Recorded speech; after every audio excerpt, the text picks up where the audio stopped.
안녕하세요. 김포로 해피 트래블입니다. 자, 저는 2024년 국가유산 방문 캠페인 제2기 서포터즈로 소리길을 담당하게 됐는데요.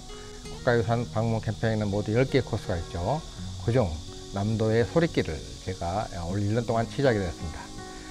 앞서 6월과 7월에는 진도 국립국가공원과 국가유산, 그 다음에 8월에는 해남 우수영 국민관광지와 국가유산을 차례로 블로그를 통해 소개했고요. 8월 달에는 영상을 통해서 남원 광안농원과 그 주변의 국가유산을 여행하는 코스를 영상으로 촬영하게 됐습니다. 자, 그럼 저와 함께 남원 광안농원과 주변의 국가유산은 어떤 것이 있는지 한번 알아보도록 하겠습니다. 자, 오늘 저에게 옆에 있는 동반자는 바로 저희 아내 호수감입니다. 안녕하세요. 만나서 반갑습니다. 자, 그럼 국가유산 방문 캠페인으로 만나는 남원 광안농원과 국가유산, 자, 어떤 것이 있는지 렛츠 고!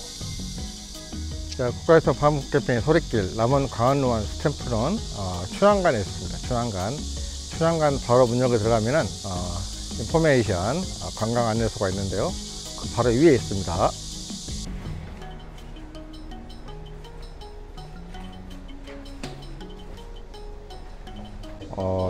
춘향관에 있는 관광 안내소에 국가유산 방문 코스 스탬프가 있습니다. 이제 스탬프를 찍도록 하겠습니다. 국가유산 방문자 캠페인 여권에 남원 광안농원 스탬프를 찍습니다. 자, 이제 스탬프를 찍습니다.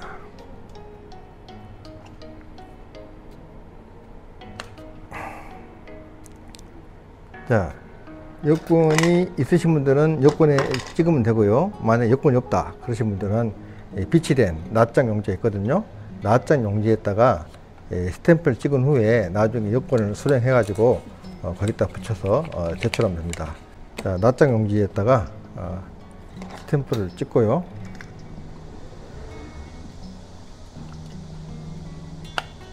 자, 이 상태로 나중에 여권을 수령하게 되면은 붙여서 제출하면 됩니다.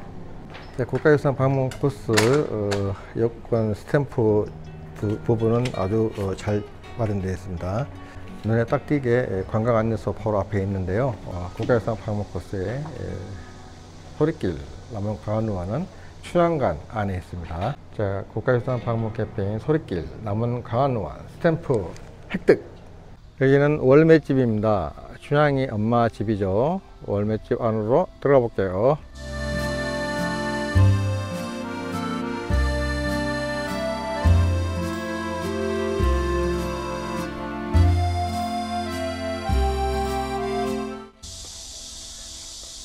여기 어디라고? 춘향이가 살던 집이요. 지금 저기 보면은 춘향이하고 월매방. 이도령도 있고, 여기는 월매방인데요. 이도령이 한양으로 떠나기 전날 밤에 춘향이의 치마에 변치 않는 사랑을 약속하며 글을 쓰고 있는 장면입니다. 여기는 옷방입니다. 옷을 다림질하거나 옷을 봉하려는 장소로 당시 서민의 생활상을 엿볼 수 있는 방이라고 합니다. 월매집 내에는 춘향이 방도 있습니다. 춘향이는 글솜씨뿐만 아니라 음악적 재능도 빼어나 춘향이가 책도 읽고 글도 쓰며 악기도 연주했던 방이라고 합니다.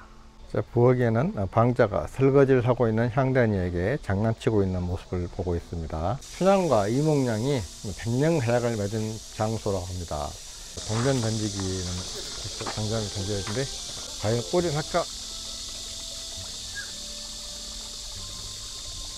우와, 아깝다. 향단이가 살고 있던 행랑채에서 바로 건너편에 이렇게 월매방과 도용당이 있습니다. 자, 여기는 춘향이가 그네를 타던 곳입니다. 그네 타던 춘향이 모습에 홀딱 반한 이도령이 바로 방자를 시켜서 이쪽으로 저쪽으로 그런 에피소드가 있던 곳이죠. 여기는 완월정입니다. 전설에 따르면 옥황상제가 계신 옥경에는 광안전이 있고 은하수 위에 오작교가 놓여 있다고 합니다. 달나라 궁전인 개간의 절경 속에서 아름다운 선녀들이 논이었다고 하는 곳인데요. 이를 재현한 것이 바로 광안원입니다. 광안원은 천상의 광안전을 재현한 것이며 완월정은 이 달나라 풍경을 감상하기 위해 지은 누각입니다. 입을 딱딱 벌리고 있네. 입 주라고.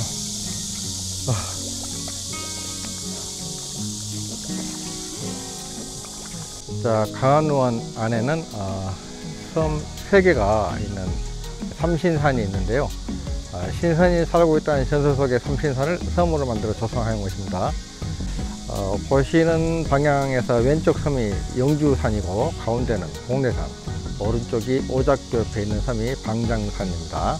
섬과 섬 사이에는 아담한 구름다리가 있고 영주산은 영주각이, 방장산에는 육각의 방장정이 소름되게 위치해 있습니다.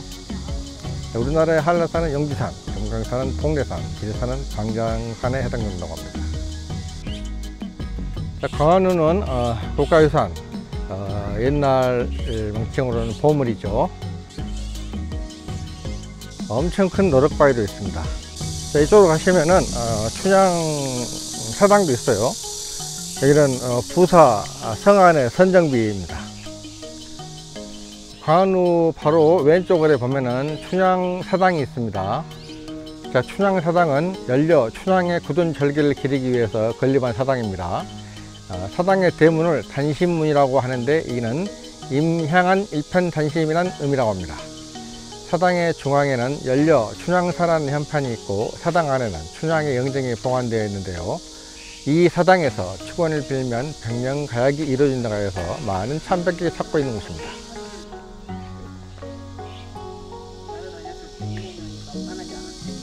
있겠어요? 안 했겠죠? 그래서 이 역사가 있었죠. 강한루 뒤에는 많은 비석군이 있는데요.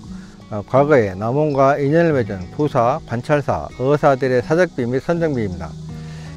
강한루는 지금 국가유산, 문화유산으로 바뀌었는데 과거에는 보물이었습니다. 조선시대 황희정성이 남원에 유배되었을 때 지은 것으로 처음에는 광통루라고 불렀습니다. 세종 26년인 1444년 정인지가 건물이 전설 속의 당나라 궁전인 광암 청원부를 닮았다고 해서 강한루라 거쳐 부르게 되었습니다. 이후 선조 15년 1582년에 정철이 건물 앞에 다리를 만들고 그 위를 가로질러 오작교라는 반월형 고각의 다리를 놓았는데요. 바로 지금 보고 있는 오작교입니다. 지금의 건물은 정유재단 1590년대 불탄 것을 인조 4년 1620년 다시 지은 것인데요. 건물 북쪽 중앙의 층계는 점점 기우는 건물을 지탱하기 위해 고종 때 만들었다고 합니다. 그러면 지은 지 지금 400년 가까이 된 건물이네요. 자, 지금까지 남원 강한루원을 여러분들에게 소개해 드렸는데요. 이제 남원 읍성을 향해서 출발합니다. 자, 여기는 남원 읍성입니다. 자, 남원 읍성은 서적인데요. 통일신라 시대에 남원에는 지방행정 중심인 소경이 자리하였으며 그에 따른 성곽이 있었습니다. 중국식 읍성을 본따 네모 반듯한 모양으로 규모는 3.4km가량의 둘레, 높이 3m 정도였다고 합니다. 사방에 문을 두었는데요. 정유재란 때 이곳에서 조명 연합군, 조선군 1000명, 명군 3000명과 성안의 주민 6천여 명이 합사하여 5만 6천여 왜군의 공격을 맞아 치열한 전투를 벌인 것입니다.